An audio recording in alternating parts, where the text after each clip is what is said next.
La numérisation des documents est devenue une pratique courante pour optimiser l'espace, faciliter l'accès et moderniser la gestion des archives. Mais une question clé demeure. Que faire des originaux?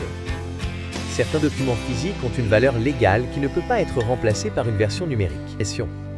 Assurez-vous que la numérisation respecte les normes spécifiques pour garantir la valeur probante des copies numériques. La législation peut imposer la conservation des originaux pour certaines catégories de documents, comme les actes notariés, les contrats ou les documents fiscaux. Les documents d'archives historiques ou patrimoniaux doivent généralement être conservés dans leur format original. Concernant la qualité et la fiabilité de la numérisation, la copie numérique doit être lisible, fidèle et accessible à long terme. Les fichiers doivent être protégés contre la perte, la corruption et les accès non autorisés, avec un plan de sauvegarde robuste.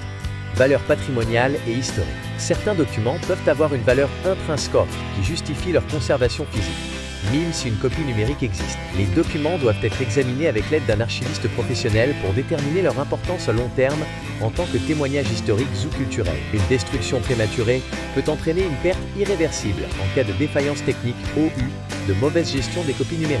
Différentes options possibles s'offrent à nous. Option 1. Conserver l'original. Pour des documents à forte valeur légale, historique, OU patrimoniale. En cas de doute sur la qualité OU, la pérennité de la numérisation. La deuxième option consiste à détruire l'original. Si la numérisation répond aux normes de qualité et que l'original ne présente pas de valeur patrimoniale OU historique. Si les documents ne sont pas soumis à des obligations légales de conservation. Comme troisième option, nous pouvons faire la double conservation temporaire. Conserver les deux formats physique et numérique pour une période transitoire, le temps de s'assurer de la fiabilité du système numérique. Pour finir, notons que la destruction d'un document physique après numérisation doit être une décision informée, fondée sur une évaluation approfondie des enjeux juridiques, techniques et patrimoniaux.